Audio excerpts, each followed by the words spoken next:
Hello, I'm Dominic Hobson, co-founder of Future of Finance.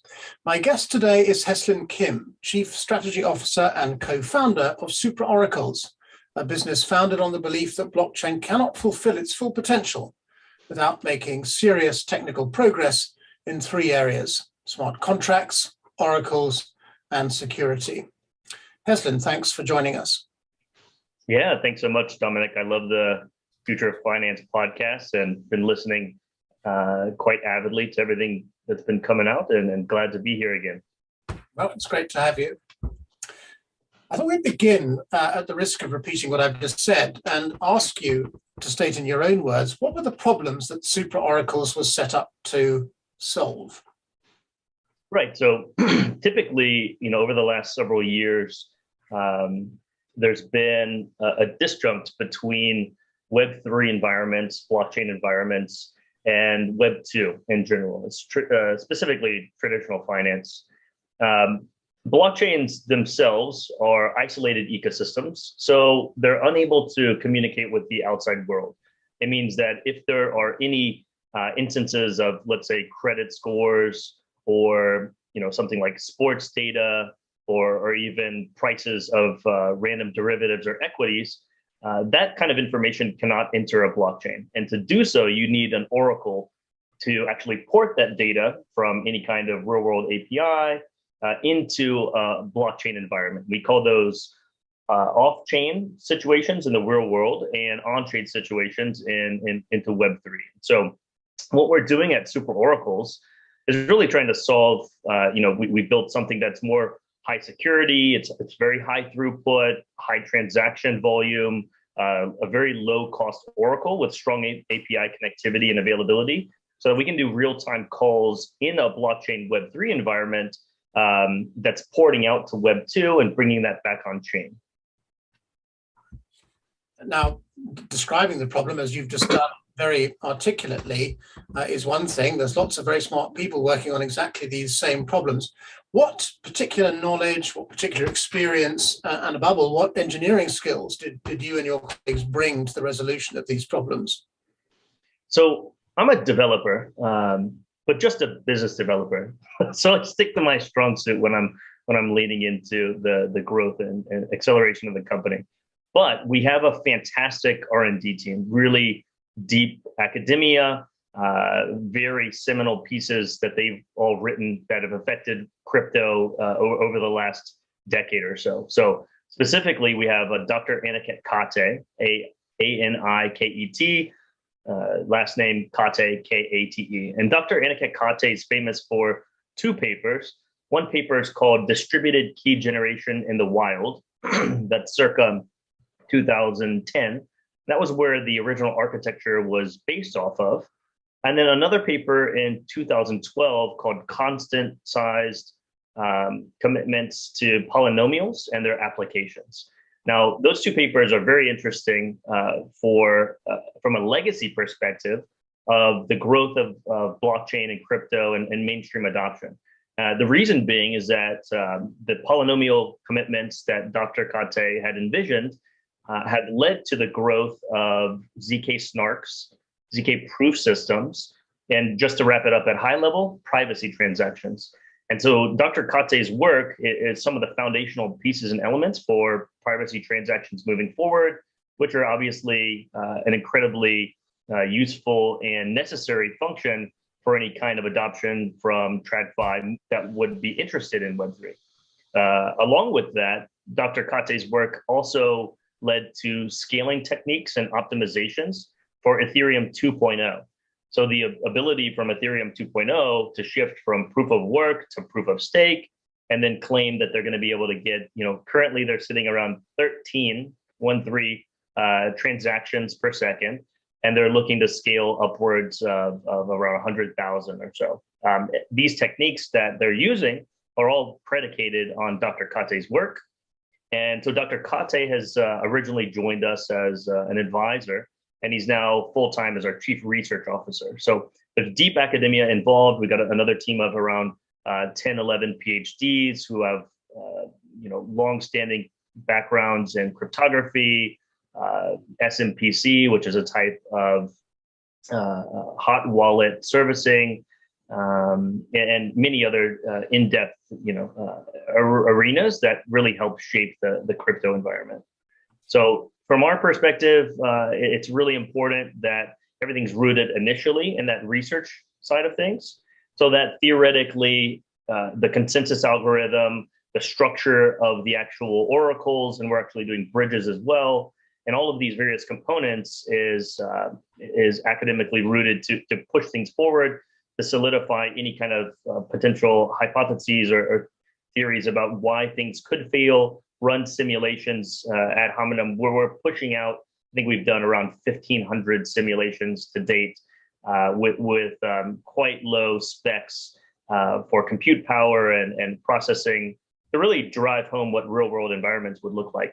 Now, engineering takes all of that and then translates it into an actual product. And so, from an engineering perspective, I think first comes research, then comes engineering, then comes product, and then comes BD and growth. And I'm on that BD and growth side. So, we're just accelerating things over the past several years, but we're coming to fruition relatively soon, and in the next 6 months or so.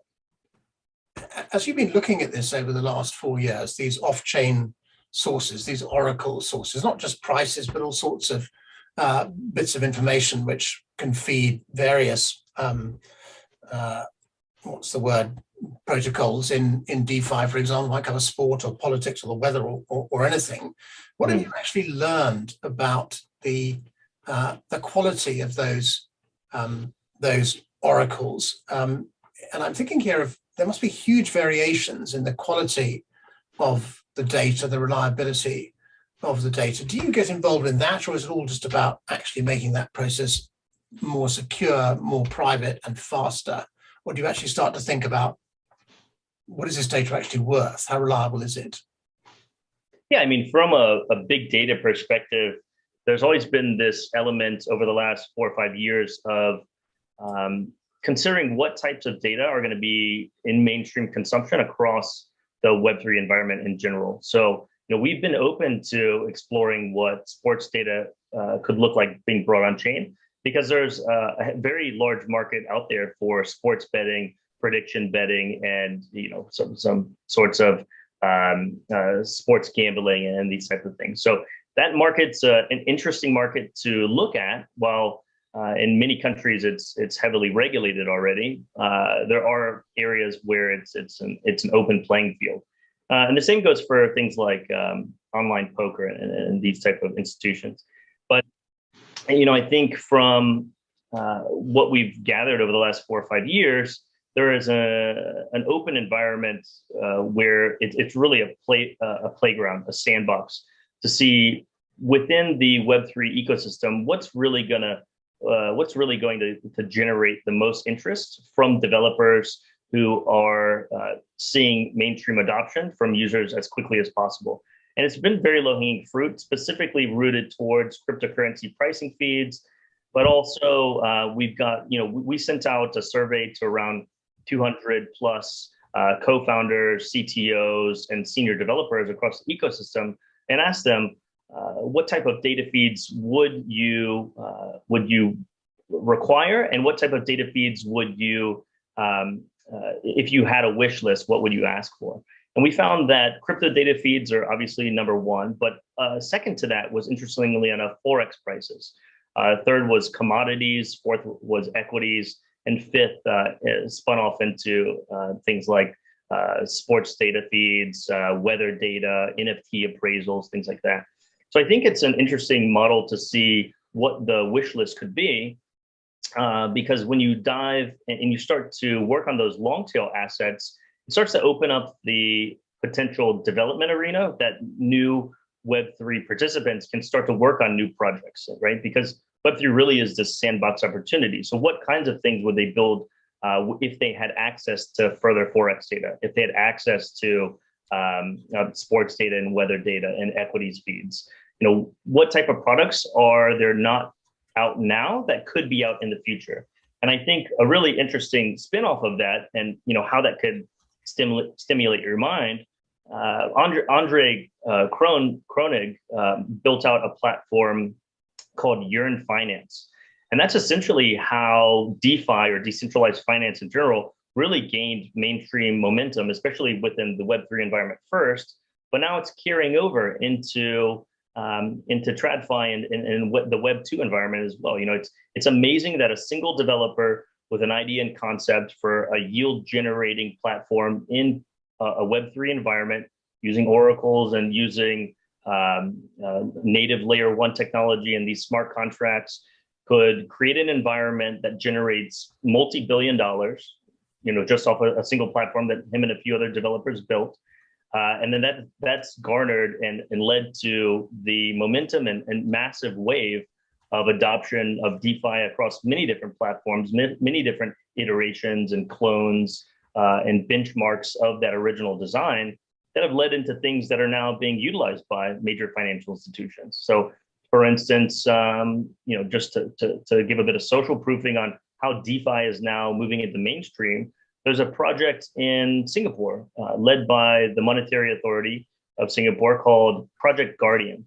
And Project Guardian's looking at having open, interoperable, unregulated DeFi networks, allowing for these trust anchors and verified credentials to have these counterparties who are all within the same consortia, and then allow this regulated DeFi environment with these participants. And how can you create a regulated environment that's also permissionless, that's also trustless, where the parties themselves can remain hidden and anonymous at any given time?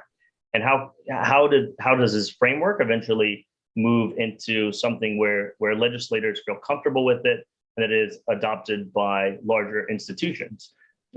So it's a very interesting model to see that Web3 acts in this sandbox perspective, and then carrying over these smaller ideas that have garnered momentum into, how can that scale at large for mainstream adoption and utility? So it's something that, over the scope of the last 4 or 5 years for us as a company, we're always watching the trends. We're always watching what's new and up and coming, the emerging markets, because I think that's a key indicator of where things are going to head in the future, especially as TradFi starts to dabble across the Web3 and DeFi markets in general. I can see from what you're saying that better, faster, greater variety of oracles, more and more data means more products, means more innovation, means more multi-billion dollar markets developing in DeFi. And DeFi is moving into the mainstream. But this is taking place against a background. Things have picked up a bit of late, but since the autumn of last year, the cryptocurrency, DeFi, NFT markets have all undergone some re-rating, if I might put it that way. And I wonder, your enthusiasm has obviously survived that re-rating, but how has it affected your business? I think it's a really interesting position to be in, because right when we started to come to market, that was around the time that the Terra Layer 1 platform was really starting to scale. Solana had already, done multi 100x on their valuation. There were iterations of layer 2s like Polygon that have now got fantastic partnerships from Disney to Stripe and so on. And these platforms were all coming out and moving, at incredible speeds alongside traditional markets as well. Now, I think when the crash happened, it's a very interesting thing in this cycle. So I've been around for one previous large cycle in the 2017 to 2018 frame. But this cycle itself was an incredible blow off top, because we saw valuations rise for some projects upwards of 1,200 times the original price of early stage investments. I mean, that's astronomical. Now, it's also amazing that these layer 1s could garner and justify such large valuations themselves, and then collapse almost to zero. So the Terra ecosystem completely bottom fell out of that. That went from around 60+ billion market cap down to zero. The Solana ecosystem itself has been having incredible liveness failures.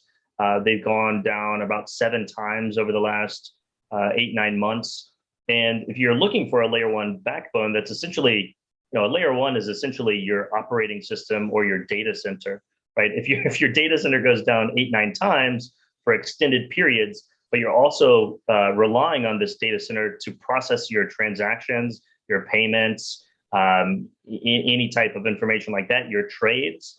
If that's delayed for 5 hours, 12 hours, 36 hours, that's a huge amount of money that can be lost. So, I think the Solana ecosystem itself has taken a very large hit. Now, the interesting thing of what that leaves us from a high level perspective of market vantage point is that there's a very open door at the moment for other layer one technologies, other operating systems, these databases to come in and essentially take a much longer roadmap for growth and potential user adoption. So from our perspective, it's really kind of encompassed our go-to-market strategy already, which is originally coming to market as, first and foremost, Supra is really trying to solve the Oracle problem first. And the way you get information today is too slow, it's too expensive, and there's incredibly weak security guarantees. So for us to go to market, it's been quite simple, I think, because we are, providing that higher security, the higher throughput and speed at a rate that's roughly, can be comparable at some instances to around 10 times faster Oracle lookup requests than other competitors on the market. And from, this being one of our first phases, moving into phase 2, which I think ties up this whole picture, is that we'll be coming into market as an intra layer, probably in the next month or two. So information coming out here first. But SupraOracles will be dropping the name Oracles. We'll just be coming to market as Supra, and Supra as an intra layer. So an intra layer being a layer that sits between layer ones, layer twos, and also dApps within these multiple environments. That would stand for the public and permissionless side. Now, we're also acting as an intra-layer for DLT networks, so private permission networks typically used in large consortia. We're looking to bridge the private permission networks as an intra-layer into the public permissionless networks. So, with that in mind, in this whole macro environment, layer ones in this last cycle have really fallen off their peaks. There's a lack of trust. There's a lack of security guarantees. There's a lack of reliability. And now we've got this great opportunity to act as this central middleware, right? A middleware neutral player that can partner with all these various layer ones, all these various layer two ecosystems, and really try to facilitate better communication, more secure communication, and faster communication between all these relative counterparties, which currently doesn't exist. So for this bear market environment, it's a great opportunity for us to reposition ourselves with our product line to make it more clear about what we're able to provide and to find the right partners who are, in a bear market, it's a great time to build and develop and work directly with partners who are looking to scale into the next bull market. So, we found it a fantastic opportunity to kind of slow down the pace for external events and promotions and marketing, and really focus internally on growth, long-term strategy, and how we want to align for user acquisition, both from a customer perspective as well as clients who might be utilizing the oracles, the node operators who run the network, and even the investor groups who've already participated in getting deeper alignment with everyone. So it's been more busy than the bull market for us somehow, but I'll take a bull market any day over a bear market. More busy than the bull market prompts a thought in my mind. Listening to you, you're obviously adapting your business to the crypto winter. You're doing well inside this crypto winter. Can I ask you to be a bit more explicit, perhaps, and about the point you were making there about this building? I'm hesitant to use the word bridge or wormhole or anything, but building these links, if you like, between layer one and layer two. What does that tell us? The fact that's an opportunity for you and is one you can exploit because you're kind of there already. What does that tell us about what's going on in the marketplace? What does it tell us about the evolution and the maturity of the marketplace that you are servicing? Is something fundamental changing here, which you're able to service and to exploit? Yeah, I think that that's a great question. If you look at the historicals of how we've gotten to this point today in the overall, in the overall Web3 environment, it was initially started with the momentum of Bitcoin, right? And Ethereum came out 2016, 2017, and people looked at this as such a great opportunity to become an open canvas, to start trying out new smart contracts, to start trying this sandbox and playground type of opportunity. I can create anything I want. What could I build that people might have interest in from a financial perspective? And as more people iterated on the original Ethereum design, they realized a lot of the failures and hindrances that that design actually encompassed. So Ethereum itself has quite high transaction costs. It has very low speeds, in the order of magnitude of, it could be 30 seconds, it could be several minutes, even hours. And you're also exposed to lack of privacy because all transactions are known at any given time. And, with all this in mind, there started to be iterations of how can we make things better? So that's where you start to see the growth of other layer one opportunities. So your Solanas, your Terras, your Cardanos, your Polkadots, your Cosmos platforms. And then layer twos, because these layer ones can't scale as well, why does a layer two occur? So if you've got a layer one, such as Avalanche, for example, they've got something called subnets, and subnets are their layer twos. So you kind of have this relationship of parent mainnet chain and child chain or side chain situations. And that again is because those layer ones themselves can't scale enough to handle all the transactions that might occur on their single network. Now, back to your original question, because I wanted to give a vantage point of where the market stands now, back to your original question about how we can facilitate a deeper connection and start to bridge the gap between all these various players.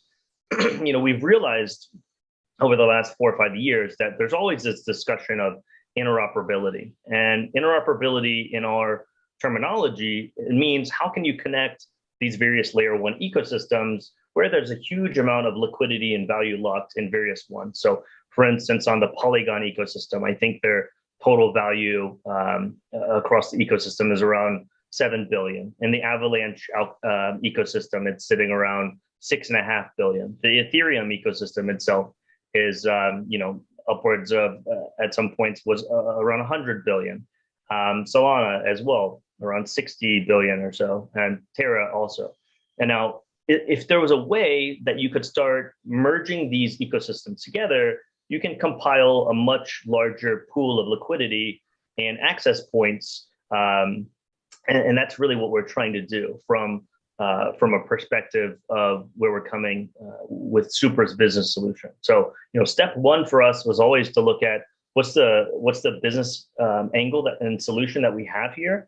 How can we, solve and become a sole and critical component to helping these emerging activities across these ranges of layer ones?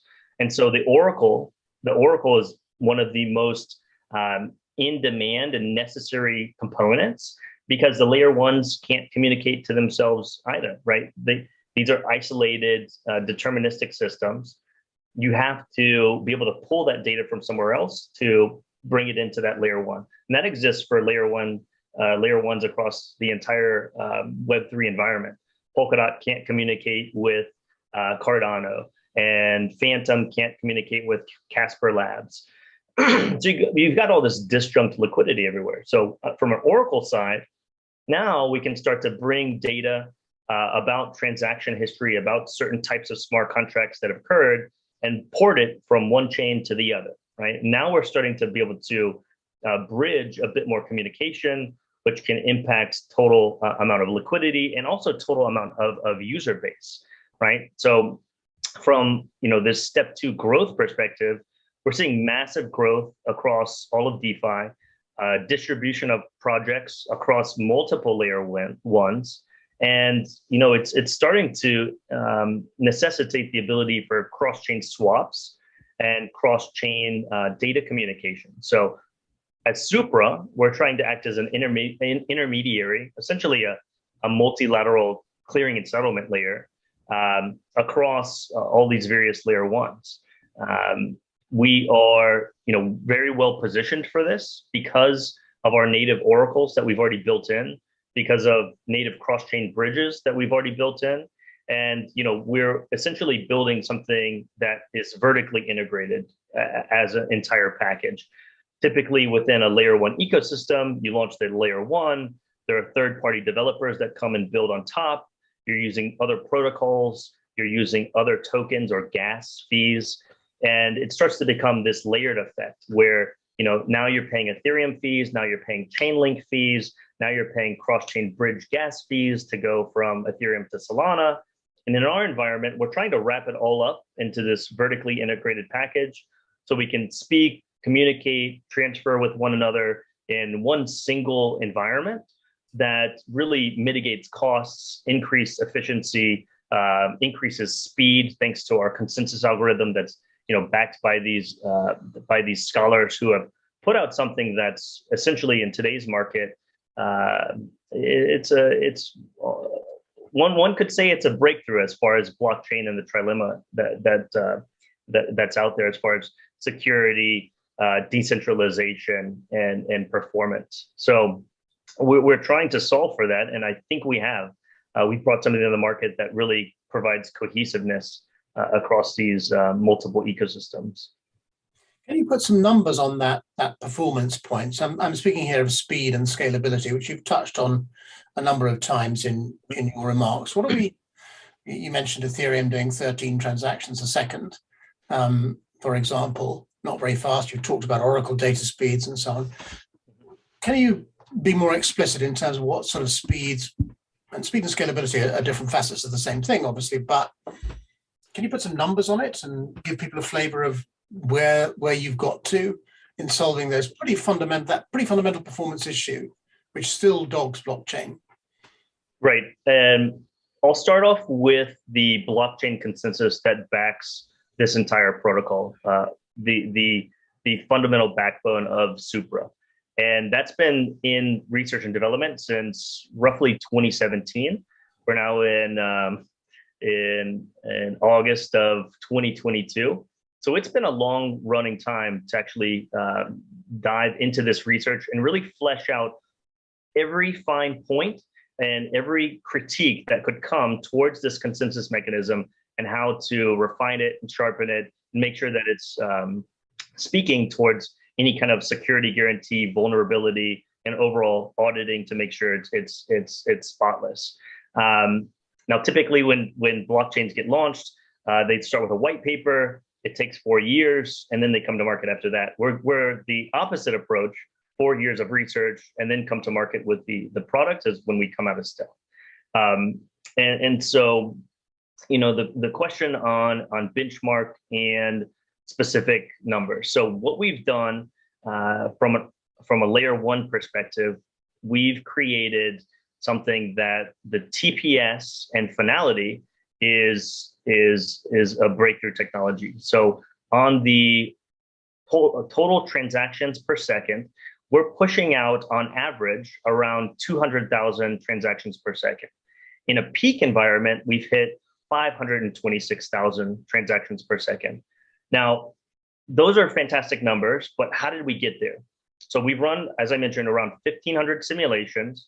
The engineering team itself has pulled out around 100 different variables that equate to geography, the different types of hardware that's utilized, the code base, the different types of links between cloud service providers and bare metal node operators and data centers, and the list goes on and on. And those 1,500 simulations have tweaked just minor adjustments across these 100 different variables, kept track of unlimited pages of documentation, and really fine tweaking and tuning these numbers.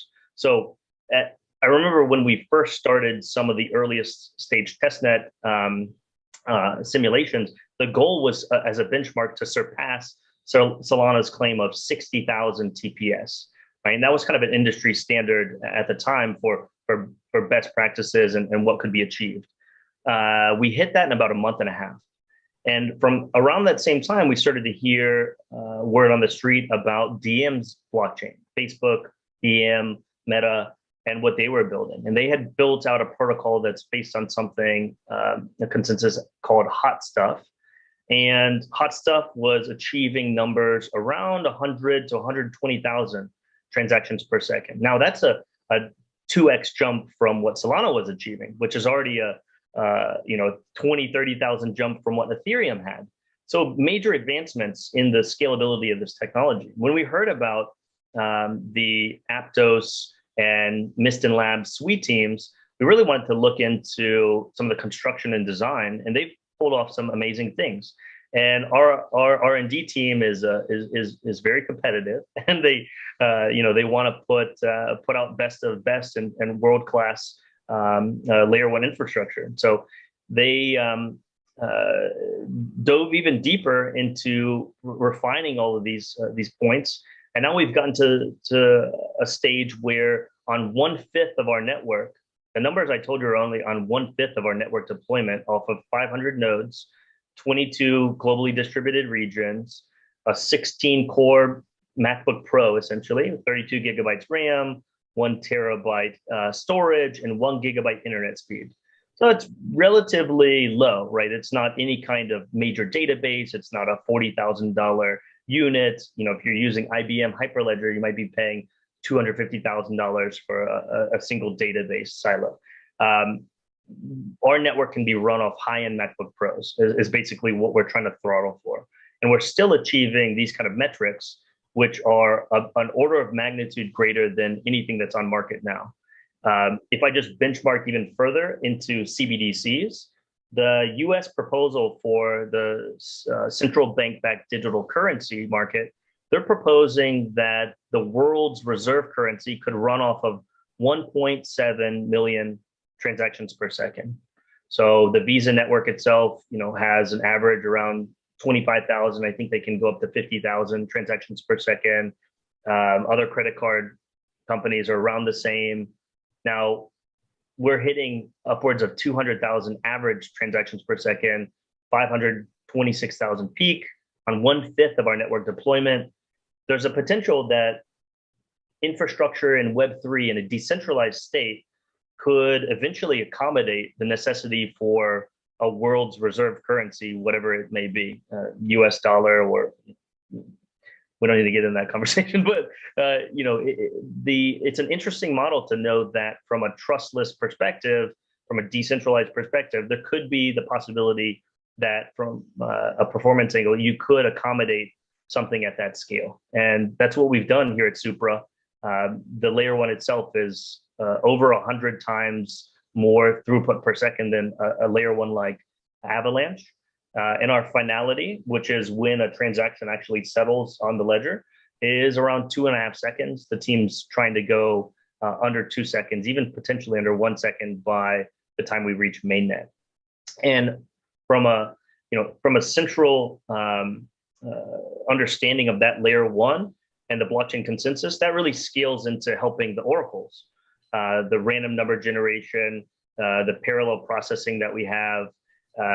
It's all fundamentally based in the actual consensus itself. So our Oracle lookup requests are within 3 to 5 seconds. Now, that might sound very slow for TradFi, which is doing high frequency trades in picoseconds.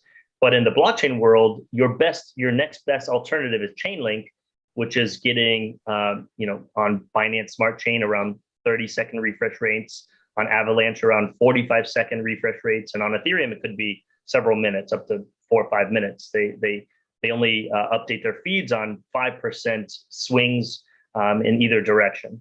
Now we're providing constant feeds in 3 to 5 seconds, so it's an order of magnitude greater speed for actual data feeds on chain. As you say, the trick is going to be maintaining those speeds as you scale.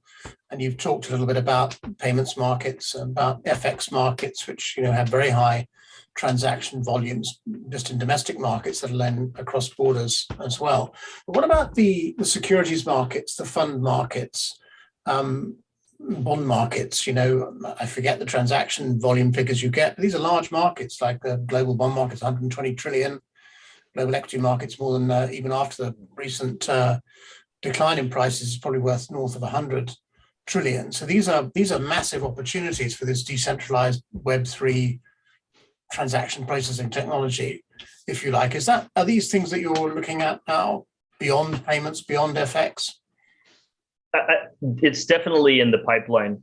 Now, if you look at a report that the World Economic Forum put out, they're quoting that by 2027, they're estimating there'll be about $27 trillion in tokenized digital assets in multiple iterations, both in public blockchain ecosystems and private blockchain ecosystems.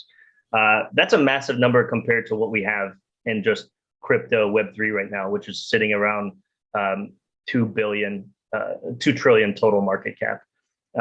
So long-term, we definitely want to play in the digital security space, tokenized asset space, and security token offerings in general. So my previous background was at a company called Polymath, focused on digital security token initiatives for a year and a half. And then over at Tokeny Solutions, working hand in hand with Euronext Stock Exchange Group on their DLT initiatives and exploration of tokenized securities. Now, I think that if anyone in the audience believes that we will move into this space of tokenized assets, both property, intellectual property or IP, patents, tokenized personal data, tokenized bonds, and any type of initiatives like this, it will require the fundamental infrastructure that can facilitate these large-scale payments. Now, is a decentralized environment ever going to reach the speeds of a centralized infrastructure in high frequency trading? From a theoretical perspective of the top minds in the world, they're saying no, right? I forget what the speed of light is, but going around the planet, it's still impossible from a decentralized perspective. Now, there is something to say about potentially having nodes that run in space, which I think is a conversation that's starting to spin up. There was a company called CryptoSat that SpaceX was launching payloads into space for that, and Starlink is starting to come out, and potentially there's a way to increase the speeds even further. But will it ever reach picoseconds in a decentralized infrastructure? It's likely not. But now you can still increase and benefit multiple markets across the securities industry overall. So if you're trading on RFQ desks, any kind of back end of an exchange, you're looking at a T+1. If you're in Japan, it's like a T+2 or 3. And there's an opportunity here to bring those transactions down to a T+0 in a blockchain environment, there are several initiatives going on from institutions like the Australian Securities Exchange, the Swiss Digital Exchange, and even the Hong Kong Exchange, I think, has something called like the Diamond Project that they're working on trying to facilitate this. NASDAQ has Project Whitney for tokenization of assets. And basically every exchange globally is looking at how can we start to shift some of our assets into a tokenized environment, albeit private or permissioned blockchains. And when is that actually going to take hold? Well, first of all, we need regulation and legislators to understand what's going on, have a defined roadmap for everyone that is clear cut, because even in crypto, we don't have that yet. And then secondly would be the technology, actually having the backbone and infrastructure to move those assets forward in a way that everyone can understand. Education has already been there, and we've already got all the documentation and ease of use. And then thirdly is from a user acquisition standpoint, what kind of customer base are retail, are accredited traders, are quants, are these various asset managers and hedge funds, are they comfortable with using Web3 technology or tokenization? And there's a massive amount of barriers in place, but they're all being chipped away at. And I've been in that space since 2017. It's been monumental to see what's been done over the last 5 years or so. And there are institutions who are making major headway in that. Groups like Securitize on the security token side, Tokeny Solutions, TokenSoft, even other players like Fireblocks, who have made massive leaps into helping financial institutions onboard with crypto in a safe and very easy way. And right, they have around 1,200 various partnerships they've integrated with. Even Bank of America is using Fireblocks. So I think from a social proofing perspective and from an ability to actually onboard these users, we're seeing that there are the right players in the space who are helping ease this transfer into Web3. Tokenization and all these things later, I think it's going to be several years. Within the next decade, we'll see it. But do you have a favorite use case in tokenization? I think one thing that's been most interesting for me to watch is property, tokenization of property and title deeds. And it differs in jurisdiction to jurisdiction. One platform that Singapore is great because it's very progressive. The regulators are very open-minded and they want to be at the forefront of these types of technology. So they've given quite a bit of licenses to projects out there for testing out how this could actually work in a real world situation. So there's a company called Shareable Assets. Now, this is not a paid promotion or anything. And Shareable Assets has gone about tokenizing commercial properties and offering it out to, and I think this is one of the most important parts, to non-accredited investors. So they're allowing mom and pops and grandfathers to invest $25, $50. I think $100 was some of the lowest that was invested into $5 to $6 million commercial properties. They might have 50, 60 units that eventually end up going to local stores, ice cream shops and restaurants and small businesses, SMEs. And I think it's an amazing opportunity because they've closed, I think, around 13 to 15 different commercial properties, all self-funded through retail, small checks. And so now you're able to give a new type of asset class an opportunity to distribute a portfolio to individuals who typically haven't had access to that. Right? There's no way anyone's going to have access to investing into a $6-7 million commercial property and central business district in Singapore if they don't have that kind of capital, right? So it opens up the door for more financial inclusion. And I think it's a great initiative to see something like that actually go live, actually have use case and close that many deals so far with, I think they had around 25,000 total participants across those 13 to 15 deals. So it's a incredible endeavor. That one just stuck out as a key one. No, at Future of Finance, we've been very interested to follow the Singapore Exchange's efforts to bring down that ticket size, not just real estate, but actually funds, private equity funds, and real estate funds as well. Now, in terms of getting your own achievements into the marketplace, you have formed partnerships with a lot of other entities involved in the business right across the whole crypto world, the NFT, DeFi, and of course, indeed, security tokens, cryptocurrency exchanges, all the rest of it. You've got relationships with Binance, I think, and with Tokeny, which you mentioned, with FTX. Now, how do those partnerships actually work as business propositions? So those are all integration partners. Some of the exchanges you mentioned are players that have invested into us, and we're pulling their crypto pricing feeds and streaming them into our data marketplace. We've also got some discussions with them for assisting with the growth during the public market auction. and helping us scale with user base. So they'll promote us, and their retail users, non-US, will be able to invest into our mainnet sale. And then other players, I think you mentioned, so we were also in the MasterCard Start Path program.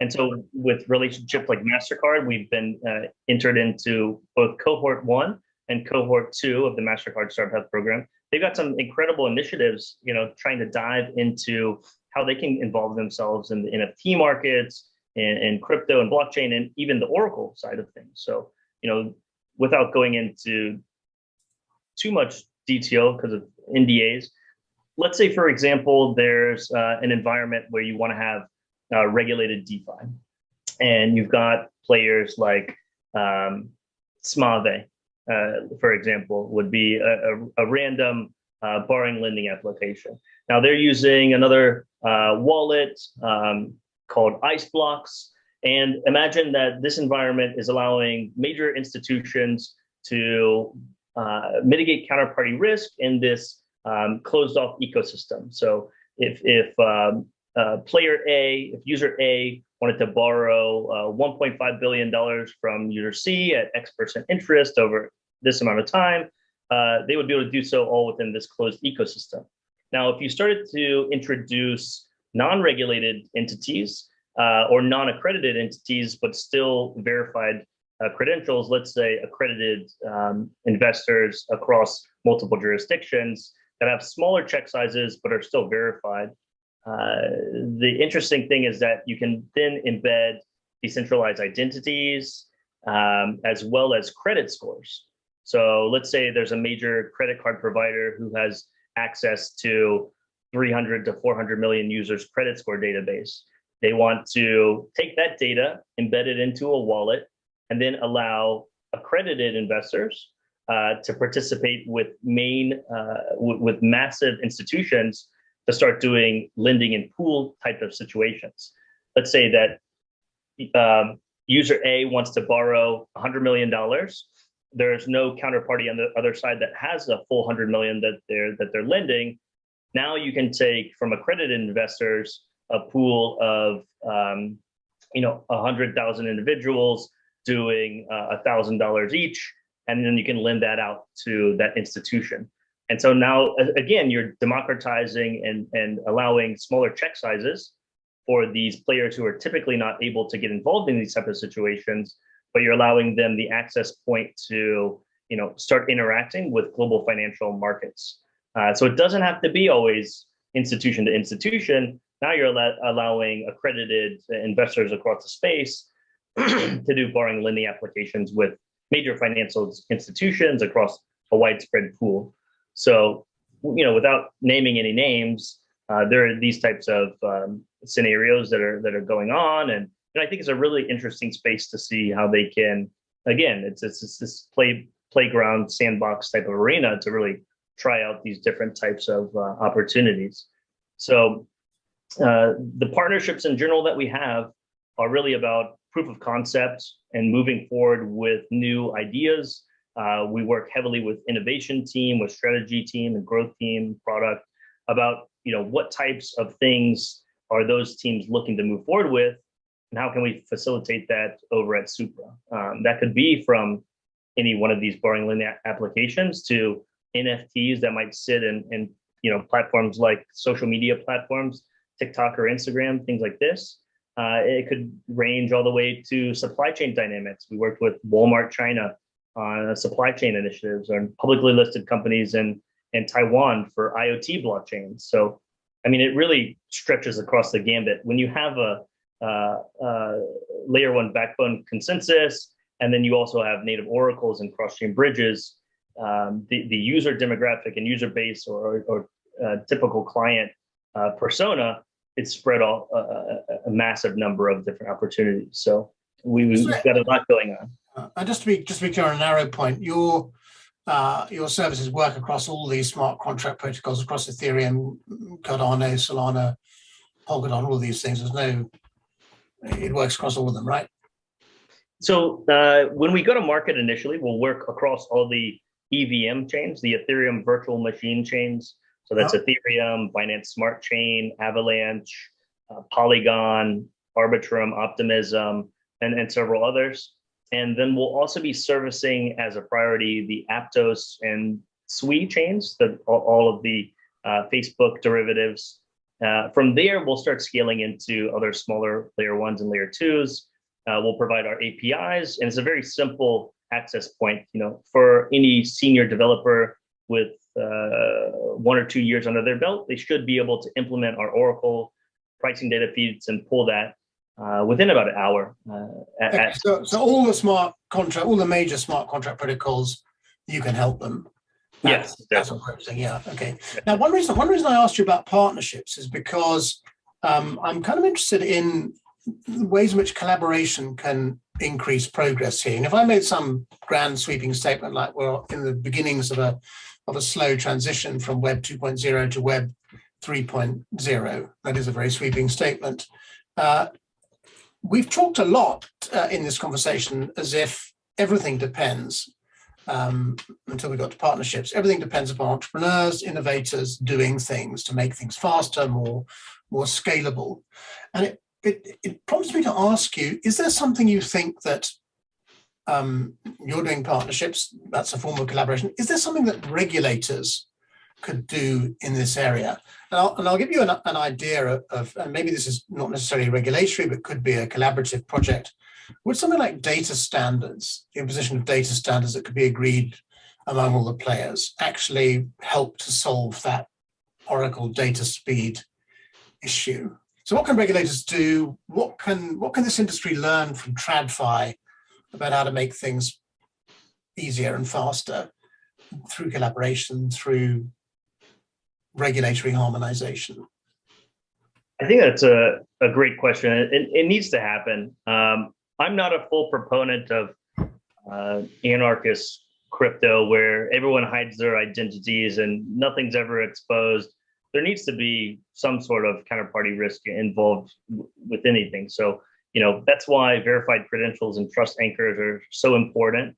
I think from a regulatory perspective, how do we enable this playground? How do we enable these opportunities for developers to try this open canvas and still build something that is not breaching security laws, that's including, it's fully inclusive for retail users as well as major institutions, and also helping cross-border relations and regulations for money transfers. I think there are certain jurisdictions that are already doing some fantastic things. Singapore, for instance, I'm proud local resident of Singapore for the past 3 years, and they're incredibly progressive. But we also see rising jurisdictions such as Dubai, which are trying to make it more tax friendly, which are trying to make it make access to licenses a bit easier, but really trying to grow the community out there. And you've got other jurisdictions that are heavily involved in the tokenization of assets and movement of CBDCs, like Liechtenstein and Luxembourg and Monaco, France. Germany is doing quite well. Even the UK has got some pretty sweeping tokenization, interesting POCs on tokenization. And I think the more you see these regulatory sandboxes start to emerge, some of the, originally it started in these offshore jurisdictions, but now you're seeing mainland regulators start to get involved. And once those conversations start to happen between these different regulators, you're seeing a more open-minded environment for them to accept new types of licenses that really can contribute back to the ecosystem and allow people to work in a defined set of standards, right? So Singapore, for instance, has created a new licensing for digital payment tokens, right? So any kind of payment that might occur in a cryptocurrency now has its own license to run through that. They've created several structures for cryptocurrency companies to establish themselves in Singapore. And I think that when we have this overall infrastructure in place, it really opens the door for everyone to start trying things in a regulated way without having these anonymous, ridiculous things happening. It becomes much more social proof than acceptable. That the same goes for data standards, right? When institutions like ISO and BSI and these different groups start composing these different data standards and having standards like ISO 20022 that's converted over and accessible in the Web3 environment. When you take fixed APIs and you allow them to feed into blockchain environments, then you start really opening up the door for traditional finance to understand what's happening, what kind of value add is there going to be, how does that original system work, and people who are very familiar with those types of channels and communication can easily understand why that's useful for Web3. And I assume an organization like yours, which is interested primarily in trying to link up these fragmented pools of liquidity trapped in non-interoperable blockchain protocols, would actually welcome some regulatory harmonization, some kind of agreement on certain common principles, if you like, so that when a digital asset moves across national borders, or something like the travel rule is being implemented, you could at least expect some agreement on the basic components of that. Like the size of the transaction would be the same in multiple jurisdictions. You just need to nod to that. I'm sure it's something you agree with. A couple of final questions for you, Heslin, and I'm going to ask you about your vision thing in a minute. But first, I'd like to ask about Chainlink. You have mentioned them once or twice. They're obviously your principal competitor. How do you differentiate yourselves from Chainlink? I think first and foremost, we have to give hats off to Chainlink for pioneering the space, because they were the original Oracle for Web3. And before that, there just wasn't an opportunity to have this type of feature already pre-built that developers could utilize. Before that, if anyone was trying to build an application that needed outside world data, they would be trying to code that themselves. So Chainlink really opened the door for a new type of service that's very much needed and has catalyzed the growth of blockchain environments and crypto into real world adoption. In 2017, there were a lot of use cases. There wasn't much actual adoption or utility. It was largely speculation. And the interesting thing is that thanks to Oracle networks, we've now been able to recreate financial environments in Web3 in a trustless space, and that's thanks to Chainlink. So they've got great educational content, documentation, materials. They're a force to be reckoned with, and they've got their position for a good reason.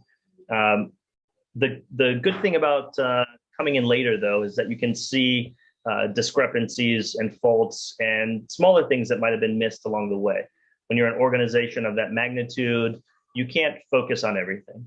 And one benefit that we've had over the last 4 or 5 years in watching Chainlink and putting out multiple market analysts research reports and talking to developers, talking to co-founders of applications, is that we get to see what are the things and gaps, what are the holes that Chainlink has left behind in their Chainlink fence, right? And then how can we fill those gaps, and what can we provide that's better?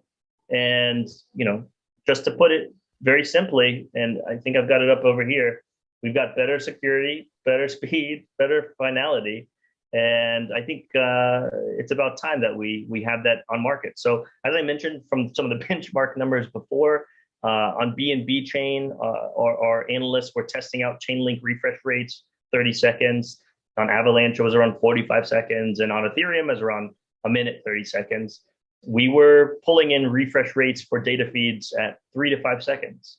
So even on our fastest side and their fastest side, we're still at 10x. Our 3-second Binance Smart Chain data feeds at 30 seconds. On the slow side, we're even more. So at the same time, that would be the speed element, finality element. On the security element, we are composed of a set of nodes, almost 500 nodes in our ecosystem. When you're pulling from a Chainlink data feed, it's directly from the end user itself. So if Binance's APIs went out or someone was able to manipulate that in any way, you're pulling directly from a stale or tarnished data feed immediately. So bad data in, bad data out, bad data in is how it goes. We try to mitigate that through taking a very large sample size of data sources and then creating a median value from that we can then publish to any of the end consumers. And we use a huge amount of nodes that are not attackable in the traditional sample. If you've ever heard about why blockchain consensus is so secure and why can't Bitcoin be infiltrated, or how could you not add more Bitcoin, or how could you not change the transaction amount? They talk about a 51% attack. And the 51% attack is essentially why blockchains can stand up for their security guarantees. Chainlink is just an API data feed call, and we are a blockchain layer 1 consensus. So our data feed security would necessitate hundreds of $1 million to actually try to impact that data as it goes out. Whereas on the Chainlink side, thankfully, that hasn't ever fully collapsed yet, but we are seeing delayed data feeds and minor extracted value and all sorts of manipulation for pricing on that side. So the Oracle piece is fundamental in moving crypto forward.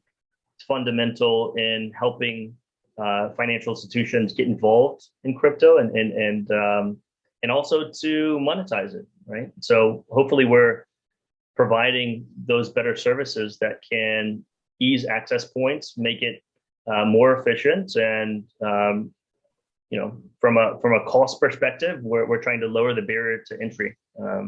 We have predictable and budgetable pricing, so standard across the board, not paid in some volatile Supra token or anything like that. I mean, it can be, but we're taking payments in both fiat and USDC stablecoin. So, really trying to ease the access points here. By the way, have you shown those TPS rates and those security defenses to your friends at MasterCard? We have, yeah. There's some very nice conversations going on there. I thought they would be very interested in those. Yeah. Look, my last question to you is this. I made a very sweeping statement a little while back about we're on this journey from Web 2.0 to Web 3.0. On the assumption we all know what Web 2.0 is and Web 3.0 is, although we can have that discussion probably the rest of the afternoon. As you look forward, where all the trends which you're involved with and which you see and which you're helping to accelerate, what do you think that end state is going to look like? What's that Web 3.0 universe that you're actually helping to create going to look like, do you think? What will be its outstanding characteristics beyond decentralization? I think when we look towards, let's say, the next 5, 10, 15 years, it becomes a way, credit cards disintermediated banks, neo-banking, online mobile banking, disintermediated brick and mortar, and payment platforms like Revolut and Stripe, the disintermediated credit card companies. I think that what Web3 is bringing to the table is a way now for individuals, for institutions to lower the amount of middleman involvement that typically occurs in most markets, right? There's always value leakage to some degree because everyone wants a chunk of any kind of transaction or data that's occurring. And what Web3, in its entirety is really trying to achieve is autonomy, self-sovereignty, financial freedom, data privacy, and financial privacy for individuals, for institutions, for small to medium businesses, for mega conglomerates. And so I think that in the next 5, 10, 15 years, we see the emergence of very simple platforms that I'll be able to load on my phone off of a normal App Store or Google Play, and it'll be backed by crypto or blockchain, a layer 1, layer 2, have some element of NFTs involved that are totally hidden to people. They don't need to know why it works. They don't need to know what's going on. They just need to know that it works, right? And hopefully we can get to the stage where instead of needing to do education about how blockchain is safe and how it's increasing speeds and increasing efficiency and decreasing costs, and all these various elements, after it's been proven and people trust it, it's reliable, I think we'll move into the space where it becomes consumer friendly and consumer ready for mass market adoption. And then it's going to be at the back end of Instagram and the back end of TikTok or whatever the new platforms are. It's going to be part of your back end at Charles Schwab, and if you're trading on Robinhood, or if you're asset manager, hedge fund managers, something along those lines, that'll all be run off of tokenized assets, blockchain elements, NFT access points, and these kind of things. And it's still early stage. That's all I can say to people. I thought I was late in 2016 when I came to the crypto environment. And I'm realizing now, it's 2022. I still feel like I'm early after I've seen how much growth there is. Just talking about, for instance, some of those other traditional markets. If we're looking at interest rate swaps in the trillions, right, of daily volume, crypto markets at the moment only 2 trillion total market cap. So there's a lot of upside for growth. World Economic Forum, 27 trillion in 5 years from now. And I think that what Web3 is going to become is really an all-inclusive environment for everyone. Hopefully we can start to dive into even other initiatives like universal basic income. And I think the last 10 years was predicated on discussions with regulators and with large companies about data privacy, right? I think in the next 10 years, it's going to be about financial privacy. What does me putting my money in the bank mean versus me holding my money in self-custody? If that becomes more secure, I'm not put at risk in case there's a bank run or a default or anything like that. If I can earn upwards of 1.5% to 10% yield on my own money at home, why wouldn't I rehypothecate my own funds? If it becomes simplified, if it becomes trusted, if it becomes mainstream, that's the next step towards asset management. So I think there's many different arenas that this can turn into, and it's really about innovation and trying new things. So it's exciting. I love this space, and I think it is the future of finance. If I was to summarize what you're saying, we'll know we're in Web 3.0 when the technology is basically invisible. It just works at speed, at scale, and at low cost. Yeah. Heslin Kim, thanks very much for taking the time to talk to Future of Finance.